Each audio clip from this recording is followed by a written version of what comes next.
Good morning, everybody. It's about 7:30 in the morning on a Saturday. This is Dave. Oh,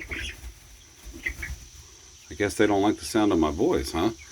I'm here at the chicken coop again. Still working. Still trying to get it done. Still trying to get these little hens all set up. And as I talked about the other day, we've got them in here, but the coop itself isn't quite done yet. And so what I'm going to do here is, I got to lock them back up, turn around here. There we go. How are you all this morning? I am actually doing pretty good. And I'm here to, let me get away from you. You don't want to see my big head right up in the camera. So what we're doing here today, got a glare, is we're going to be putting the roof on the chicken coop. And by the roof, I mean the plywood's already there. I've got to put shingles and paper, and again, there you go. So you can see it's all set, but it's not waterproof. And we're gonna start this morning, we're gonna put on drip edge. And let me show you, and let me first of all qualify this that I have never done this before in my life.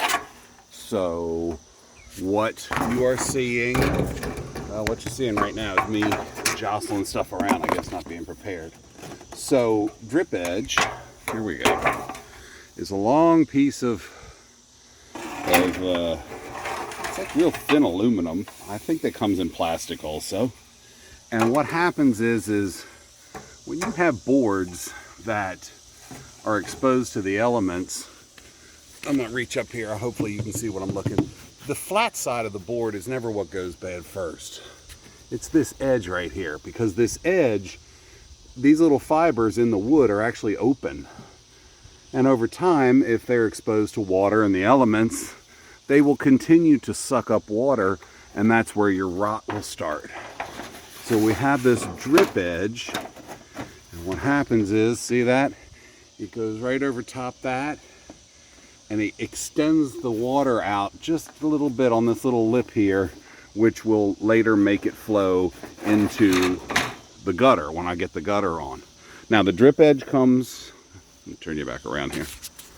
I know, back and forth. So the drip edge comes in 10-foot sheets, and my coop is 12 feet long. So I've got several pieces, and I'll have to cut those. And what we'll do is we'll measure out the one. Oh, wow. That's a hand right over the camera. Sorry about that. We'll measure the one edge out, or we'll put the one down. And so we'll need an extra 2 feet of drip edge, because the drip edge is 10 feet, the coop is 12 feet. And so I'll need an extra 2 feet, but what we'll do is we'll actually have to cut a piece probably about 2.5 feet long.